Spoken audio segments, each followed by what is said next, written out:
내일부터가 이제 고난주간이 시작되고 다음 주가 부활주일입니다. 이제 고난주간은 예수님께서 예루살렘에 입성하신, 오늘이 종려주일이거든요. 예수님이 이제 십자가를 지시기 위해서 예루살렘 성으로 이제 들어가시는 그때 많은 사람들이 종려나무 가지를 흔들면서 길에 자기들의 옷을 펼치면서 호산나 다윗의 왕이여 구원하소서 이제 그렇게 외치는 그 주일이 바로 종려주일인데요.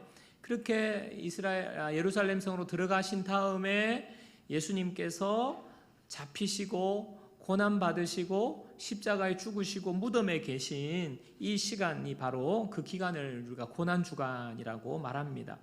오늘은요, 이 고난주간에 예수님이 잡히시기 전날 밤에 제자들과 함께 마지막 만찬을 드시는 장면입니다. 여러분들 최후의 만찬, 레오나르도 다빈치의 그 그림이 있잖아요. 유명한 그림, 바로 그 마지막 만찬입니다. 이날은 특별히 유월절 절기를 지키는 날인데요. 유월절은 여러분 유월절 많이 들어보셨죠? 유월절은요, 이스라엘 백성을 하나님께서 애굽에서 구출해 내신 그 날을 기념해서 지키는 절기가 바로 유월절입니다. 하나님께서 이스라엘 백성들이 애굽에서 노예 생활하고 있는데 그들을 하나님께서 구출해 내시지 않습니까? 출애굽 시키시지 않습니까? 그때 10가지 재앙을 통해서 이제 이스라엘 백성들이 나오게 되는데요. 그 마지막 재앙이 바로 장자, 첫째 아들, 맏아들이 죽는 그 재앙이 바로 10번째 재앙입니다. 애굽에 있는 모든 장자들이 다 죽게 되니까 바로 왕이 그냥 이스라엘 백성들을 내보내주는 바로 그 일이거든요. 근데 여러분 놀라운 것은요, 그때의 애굽, 이집트의 모든 장자는 다 죽었지만 이스라엘의 장자는 한 사람도 죽지 않았어요. 자, 출애굽기 12장 21절에서 23절을 보십시오. 모세가 이스라엘 모든 장로를 불러서 그들에게 이르되 너희는 나가서 너희의 가족대로 어린 양을 택하여 유월절 양으로 잡고 우슬초 묶음을 가져다가 그릇에 담은 피에 적셔서 그 피를 문 임방과 좌우 설주에 뿌리고 아침까지 한 사람도 자기 집 문 밖에 나가지 말라. 여호와께서 애굽 사람들에게 재앙을 내리려고 지나가실 때에 문 임방과 좌우 문설주에 피를 보시면 여호와께서 그 문을 넘으시고 멸하는 자에게 너희 집에 들어가서 너희를 치지 못하게 하실 것임이니라. 어린 양의 피를 그 문설주와 좌우 임방은 그 대문을 말하는 거거든요. 대문의 좌우와 위에 이렇게 피를 바른 집은요, 죽음의 재앙이 넘어가는 거예요. 여러분 이집트의 왕자 애니메이션 다 보셨죠? 그 이제 10번째 재앙이 나오거든요. 이렇게 죽음의 그 재앙이 막 다니는데 애니메이션이 그렇게 묘사를 한 거죠. 다니는데 그 좌우문 대문에 피가 묻어 있는 집은 그냥 휙 지나가는 거예요. 넘어간다.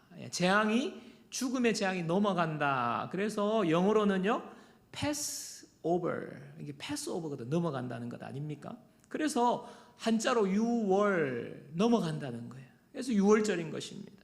이 유월절을 이제 절기로 지키는 것인데요. 예수님께서 오늘 지금 이 유월절의 절기에서 제자들과 함께 만찬을 나누시는데 예수님이 충격적인 말씀을 하세요. 자, 마가복음 14장 18절입니다.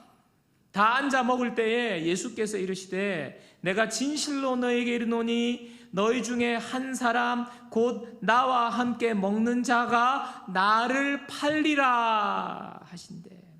여러분 지금 제자들이요 3년 동안 24시간 예수님과 함께 동고동락한 지금 이 제자들이 지금 다 이 자리에 있는데 이 제자들 너희들 중에 한 명이 나를 팔아 넘길 거다. 지금 충격적인 말씀을 하시는 거예요. 여러분 분위기가 그냥 싸해진 거 아니겠습니까? 6월절에 어떻게 보면 참 기쁜 날에 지금 만찬을 하기 위해 모였는데 분위기 싸해지는 거예요. 그리고는 예수님께서 떡을 가져와 가지고 떡을 떼서 감사기도 하시고 떡을 떼서 제자들에게 주시는데요. 이 떡을 주시면서 이것은 내 몸이야 라고 말씀하셔요. 그리고 잔, 포도주죠. 잔을 가져와서 잔을 나누시면서 이것은 내 피야, 많은 사람들을 위하여서 흘리는 피 곧 언약의 피라고 말씀하시는 거예요. 떡과 잔, 이 음식이 아닙니까? 음식을 나누시면서 지금 예수님이 당신의 몸이라고, 내가 흘리는 피라고 말씀하시는 거예요. 여러분, 이것이 바로 우리 성찬식의 유래 아닙니까? 성찬식이 이렇게 유래가 된 것인데요. 예수님께서 지금 오늘 나누어 주신 떡은 어떻게 보면 우리나라로 단어를 떡이라고 그랬지만 그 동네는요 떡이 없어요. 그냥 빵이야, 빵. 딱딱한, 여기 바로 무교병, 누룩을 넣지 않은, 부풀리지 않은, 그러니까 딱딱한 빵인 거예요. 이 딱딱한 맛없는 빵인데 이 떡이 의미하는 바가 있습니다. 신명기 16장 3절을 보십시오. 유교병을 그것과 함께 먹지 말고 이래 동안은 무교병 곧 고난의 떡을 그것과 함께 먹으라. 이는 내가 애굽 땅에서 급히 나왔음이니 이같이 행하여 내 평생에 항상 내가 애굽 땅에서 나온 날을 기억할 것이니라. 고난의 떡이라는 거예요. 여기서 나온 6월절에 지금 나누는 떡은요. 근데 이 고난의 떡이 예수님의 몸이라는 거예요. 무슨 말입니까? 예수님께서 고난당하시겠다는 거예요. 고난당하시겠다는. 또 포도주를요, 예수님이 내 피라고 하시는데요. 마가복음 14장 24절입니다. 이르시되 이것은 많은 사람을 위하여 흘리는 나의 피 곧 언약의 피니라. 포도주를요, 예수님이 내 피, 언약의 피래요.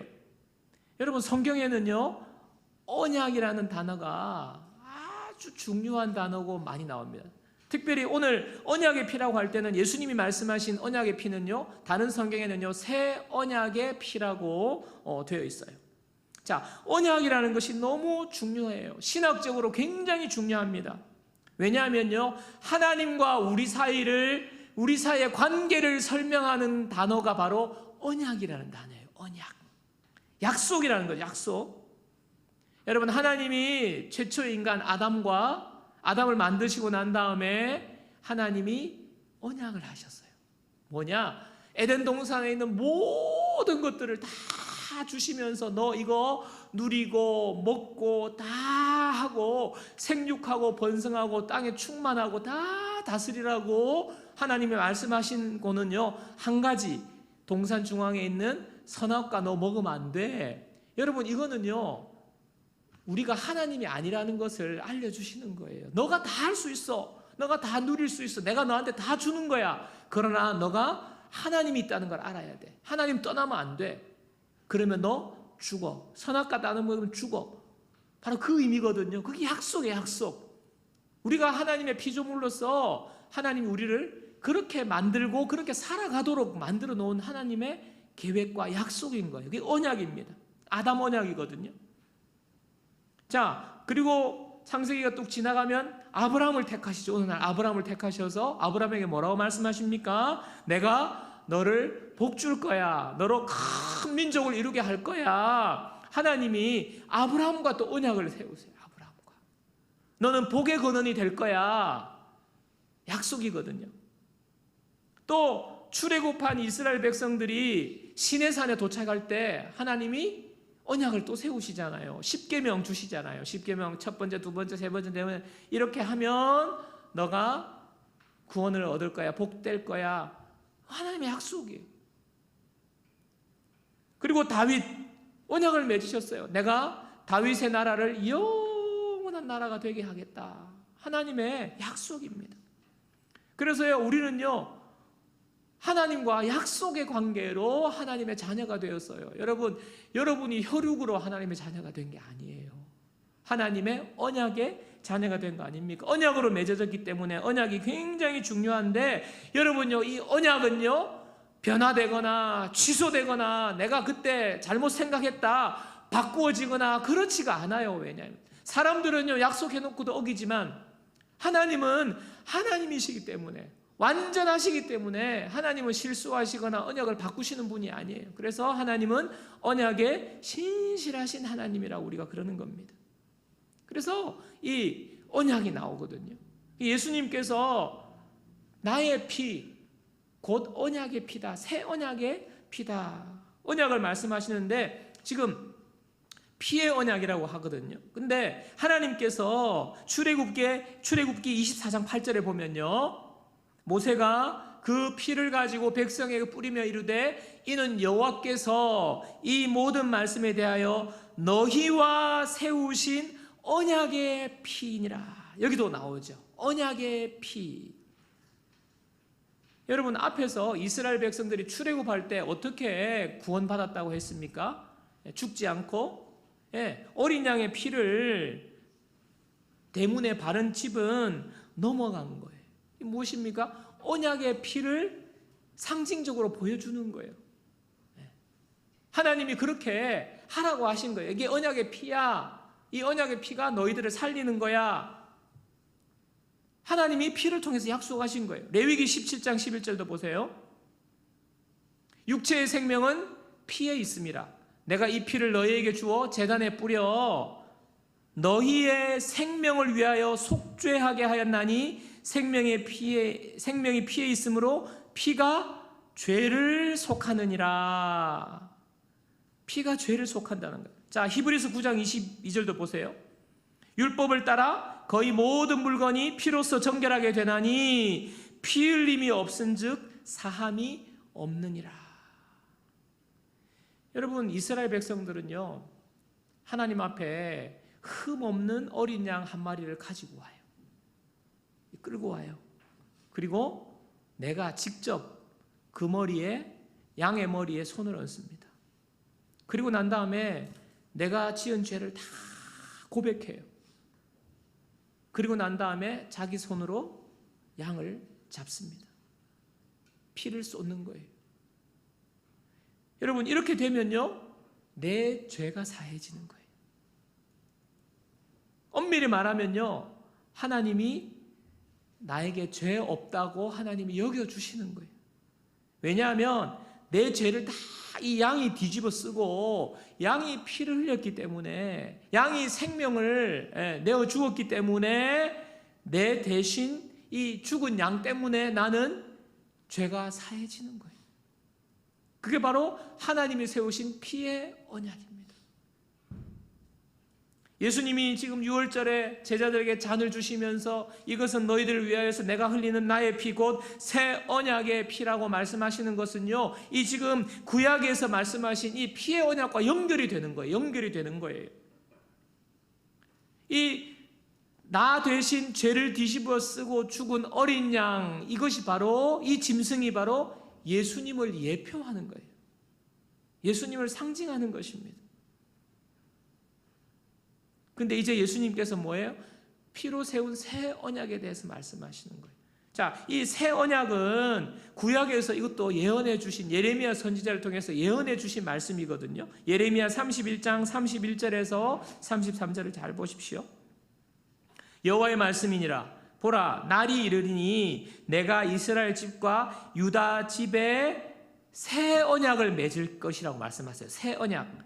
이 언약은 뭐냐? 내가 그들의 조상들의 손을 잡고 애굽 땅에서 인도하여 내던 날에 맺은 것과 같지 아니할 것은 내가 그들의 남편이 되었어도 그들이 내 언약을 깨뜨렸음이라. 이 무슨 말입니까? 너 이렇게 해야 돼, 이렇게 해야 돼. 언약을 다 주셨는데 언약을 다 깨뜨리는 거예요. 왜냐하면 언약을 못 지키는 거예요. 깨뜨렸다는 말입니다.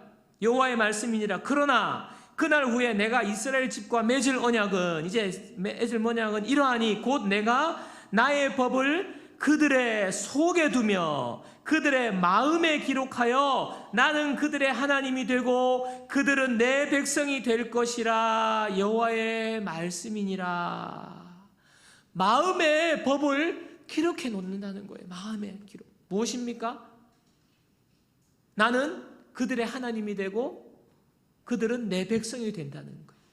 자, 이 새 언약이 바로 예수님이 성취하신 거예요. 예수님이. 그래서 우리가 어떻게 해요? 언약을 지켜서 우리가 하나님의 자녀가 되는 게 아니라 예수님이 하신 그 놀라운 그 십자가의 은혜를 우리가 믿으면 우리가 구원받고 하나님의 자녀가 되는 거잖아요. 내 마음에 예수님이 거하시면 내 마음에 예수님을 새겨주시는 거예요. 예수님을. 자, 이 예수님이 이 새 언약을 지금 성만찬을 통해서 드디어 알려주시는 거예요. 바로 그 언약이, 바로 새 언약이 지금 내가 너희를 위하여서 주는 몸이고 흘리는 피다고 말씀하시는 거예요. 여러분, 그 당시에 제자들이 이 말을요, 도무지 알아먹지를 못했어요. 도무지.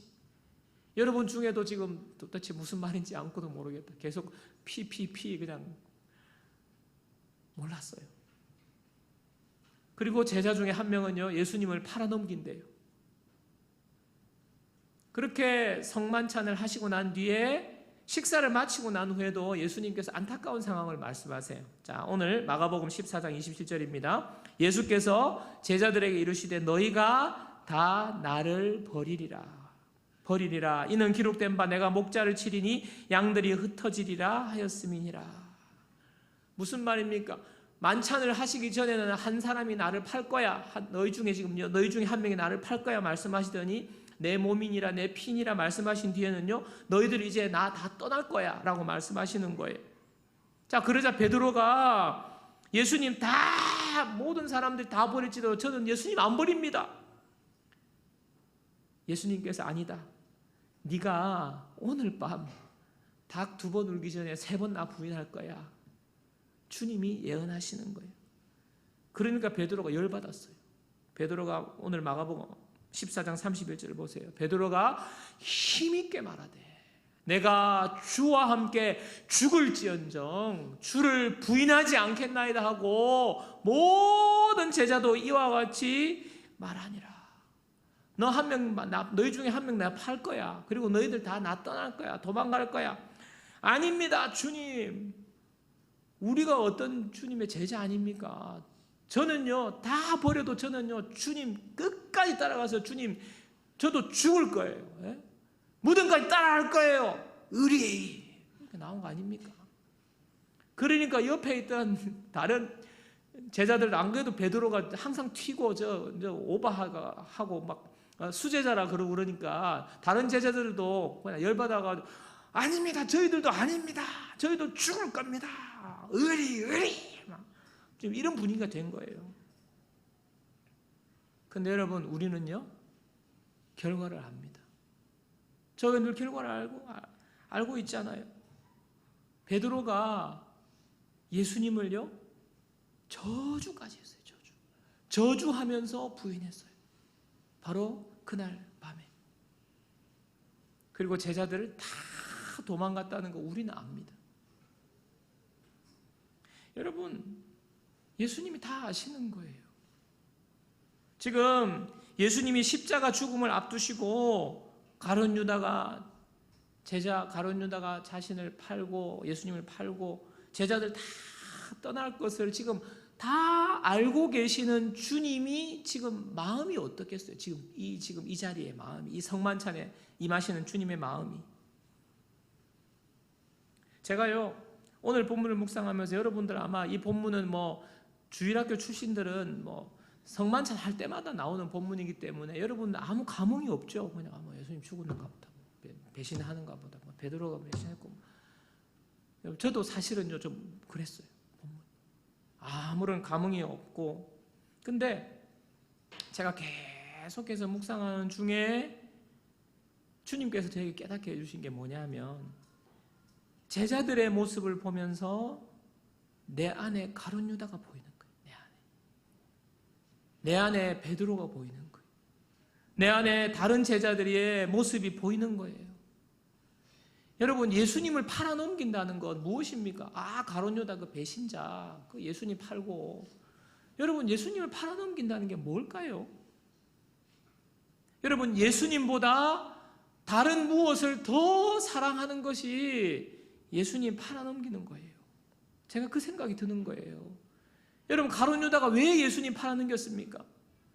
물론 그 마음에 마귀가 역사했지만은 그가 예수님과 바꾼 것은요, 은 30이에요. 은 30.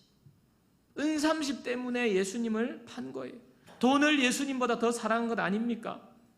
여러분, 우리가 성공과 야망과 쾌락과 그냥 나의 편안함과 나 자신이 더 예수님보다 더 소중한 것, 그것이 바로 여러분 예수님을 팔아넘기는 거예요. 팔아넘기는 것 같아요. 예수님 버리고 떠나가는 것이 무엇입니까? 여러분, 우리가 예수님 잘 믿겠다고 결단하고 뭐 집회하면 결단하고 수련회 가면 결단하고 연초에 결단하고 결단하지만요, 그 며칠 못 가요. 믿음 다 까먹어 버려요. 그리고 그냥 세상에 나가서 세상의 가치관을 따라 또 살아갑니다. 조금 좋은 일이 생기면 막 기분도 좋았다가 신앙생활 잘하는 것 같아 보이다가 조금만 힘든 일이 생기면요, 조금만 어려운 일이 생기고 안 좋은 일이 생기면 여러분요, 예수님으로부터 멀어져요. 우리가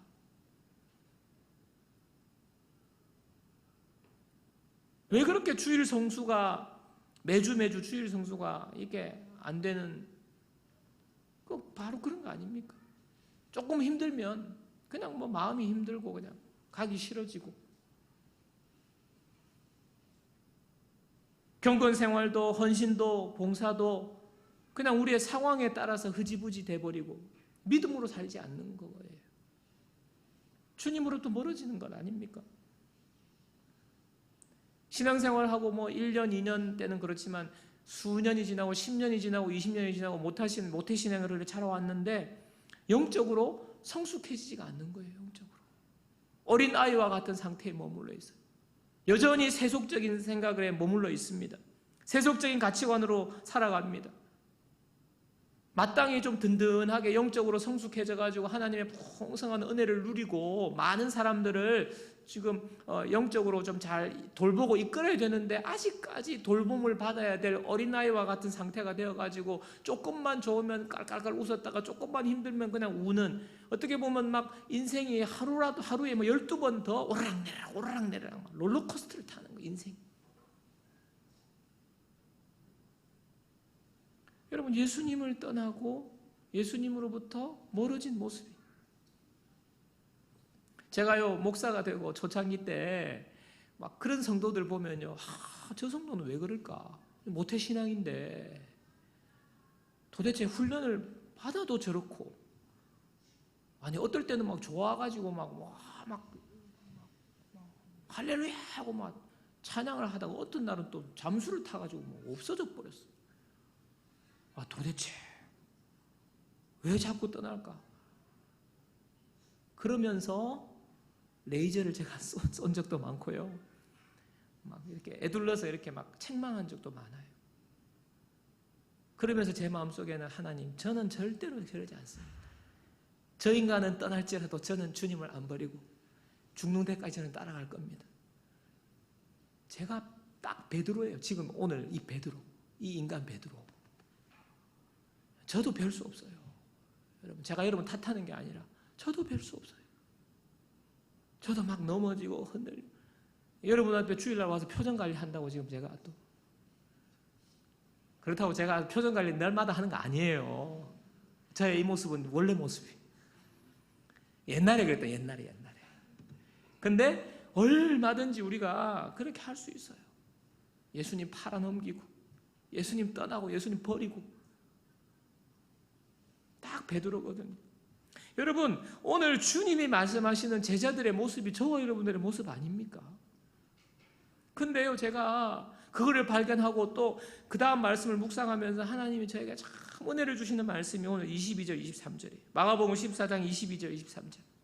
그들이 먹을 때에 예수께서 떡을 가지사 축복하시고 떼어 제자들에게 주시며 이르시되 받으라. 이것은 내 몸이니라 하시고, 또 잔을 가지사 감사기도 하시고 그들에게 주시니 다 이를 마시매. 여기서요, 주시며 라는 이 단어가 저에게 확 와닿는 거예요. 여러분, 주시며라는 이 단어는요, 디돔이라는 헬라어인데 주다, 선사하다, 바치다 이런 의미가 있어요. 단순하게 그냥 주는 게 아니라 선사하고 바치는 거예요. 여러분, 예수님이 지금 제자들이 어떤 상태이고 무슨 일을 할 거며 다 알고 계시잖아요. 저 놈은 나를 팔 놈이고 다 지금 다 36개 다 도망갈 제자들이라는 걸 뻔히 알고 계시는데 여러분 같으면 이런 제자들을 지금 앞두고 지금 십자가를 앞두고 여러분 이 마지막에 뭐라 말씀하시겠습니까? 여러분 예수님의 마음이 어떻게 했으면 예수님 무엇을 하시겠어요? 지금 막 먹을 게 많은데도 에이씨 여기 시옷이 나왔다. 저 인간 안 돼. 너는 굶어. 너것들은 먹을 자격도 없어. 여러분 저 같으면요 그런 마음 들지 않겠습니까? 내가 지금까지 3년을 헛짓했구나. 저런 것들도 제자라고. 너희들 먹을 자격 없어. 그러시지 않고요. 그들을 향해서 예수님께서 내가 너희들을 위하여 이제 고난받으러 간다. 내가 너희를 위하여 내 피를 쏟도록 한다. 주님이 그러면서 얘야 너를 위한 내 몸이야 하고 친히 말씀만 하신 게 아니라 떡을 떼서 가룟 유다에게 가서 가룟 유다의 눈을 보면서 가룟 유다에게 주시는 거예요. 너를 위해 주는 내 몸이다. 찬도 마찬가지. 여러분 주시며 선사하다 바치다. 여러분 선사하고 바치는 거는요 낮은 자가 높은 자에게 하는 거예요. 제자들이 예수님께 선사하고 바쳐야죠. 근데 하늘의 하나님께서 제자들에게 선사하고 바칩니다. 당신의 몸과 피를. 아무런 자격이 없는 형편없는 자들인 제자들에게 주님은 당신을 바치는 거예요. 저에게도 주님이 직접 주시는 거예요. 마가복음 14장 28절도 보십시오. 그러나 내가 살아난 후에 너희보다 먼저 갈릴리로 가리라. 주님이 죽으시고 부활하신 뒤에 가장 먼저 누굴 찾아오신다고요? 제자들. 배신한 제자들. 다 도망간 제자들. 주님이 찾아오시는 거예요. 부활의 주님을 만난 뒤에 제자들의 삶이 완전히 바뀝니다. 여러분 이것도 주님이 주시는 거예요. 주님이 직접 제자들에게 찾아오셔서 주시는 은혜입니다. 여러분 우리가 예수님을 믿고 있습니다. 예수님이 우리를 위해서요 몸과 피를 선사하셔서 바치셔서 우리는요 언약 백성이 되어서 새 언약의 백성이 되어서 하나님의 자녀가 되셨어요. 여러분 우리가 배신의 자리, 실패의 자리, 주님 떠나고 세상이 좋다고 그냥 그렇게 살 때 주님이 찾아오셔서 우리를 구원해 주셨어요. 그 은혜 때문에 우리가 지금 이 자리에 있는 것입니다. 여러분 고난주간을 맞이하면서 지금 한 주간 특별시 새벽기도회를 가지는데요. 저는요 여러분들 이 주님을 이번 한 주 동안에 주님을 깊이 만나게 되시기를 축복합니다. 친히 떡을 떼서 앞에 오셔서 주시는 그 은혜가 오늘날 저와 여러분들에게 이 한 주간 동안에 하나님이 주시기를 원하시는 거예요. 한 사람 한 사람에게 주시는 은혜가 있어요. 주시는 떡이 있고요. 주시는 잔이 있어요. 여러분 삶 가운데 참 인생을 살면서 제가 늘 강조하는 것이 무엇입니까? 여러분 우리 인생은요 여기는요 천국이 아니에요. 우리가 죄 지은 것 때문에 에덴 동산이 완전히 흥크러졌어요. 여러분 내가 지금 문제가 있잖아요. 어려움이 있잖아요. 좀 아픔이 있잖아요. 근데 많은 사람들이요, 이거 없으면 좋겠다고 생각해요. 물론 그 의미가 있습니다. 다 고난에서 벗어나기를 원하는데, 그러면서 우리가 하나님 앞에 왜 이거를 주셔가지고 그러면서 하나님으로부터 멀어지는 경우가 많아요. 왜 나에게 병을 주셔가지고 저 사람은 병을 안 주시고 나는 병을 주시고 하나님 원망하고. 근데요 여러분, 그 사람은 내가 가지고 있는 병은 없지만 그 사람만이 갖고 있는 고난이 있어요. 마음의 고통이 있어요. 그게 뭐 질병이 될 수도 있고, 그게 경제적인 문제가 될 수도 있고, 그게 관계의 문제가 될 수도 있고, 그게 뭐 어떤 뭐 또 정신적인 문제일 수가 있고요. 여러 가지 어려움이 다 있어요. 이 세상에는요 어려움이 없는 사람이 없어요. 문제가 없는 사람이 없어요. 문제 있는 우리를 위해서 예수님이 죽으셨어요. 피를 흘리셨어요. 그리고는 새 생명을 주셨어요. 천국을 주셨어요. 근데 이 세상이, 지금 이 세상이 바로 그렇게 천국이 아니에요. 여전히 병이 있지만 원망하며 살지 않고 내 속에서 감사가 나오는 거예요. 그래서 천국이 되는 거예요. 그리고 나중에 저희가 육체의 몸을 다 이제 벗고 영생에 들어갈 때는 이제 병도 없는 몸으로 다시 부활하게 되는 거지 않습니까?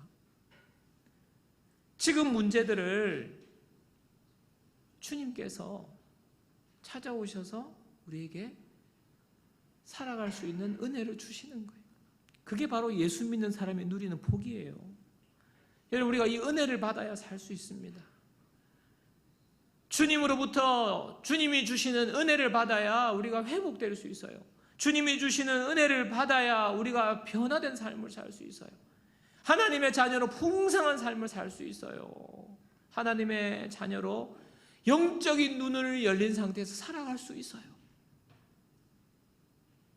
여러분이 지금 겪고 있는 모든 문제의 해답은 예수 그리스도입니다.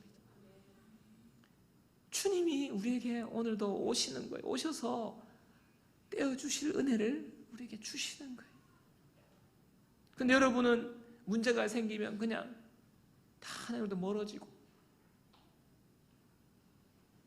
하나님이 여러분에게 문제를 주실 때는요, 여러분에게 주실 것이 있는 거예요. 주실 것이. 그래서 더 주님 앞에 나오세요. 주님 앞에 나오세요. 주실 것이 있기 때문에 여러분을 부르는 거예요. 여러 가지 문제를 통해서. 한 주간 여러분 마음을 먹으시고 한 주간 특별 새벽 기도에 나오셔서, 하나님, 제가 이런 문제가 있어요. 근데 세상 어디에도 제가 하소연할 길도 없고 어떻게 할 수도 없고 눈물만 흘리고 있는데 주님이 나에게 주실 것이 있으시죠. 정말 문제 많고 쓰잘데기 없는 형편없는 제자들에게도 친히 주신 것처럼 저에게도 주실 것이 있으시죠. 그 마음 가지고, 그 기대 가지고 새벽에 주님 앞에 나오시는 저 여러분 모두가 되기를 축복합니다. 네, 이번 한 주간 마음을 먹으시고 주님이 주실 것 여러분 꼭 받으시는 복된 은혜의 시간 되시기를 축복합니다.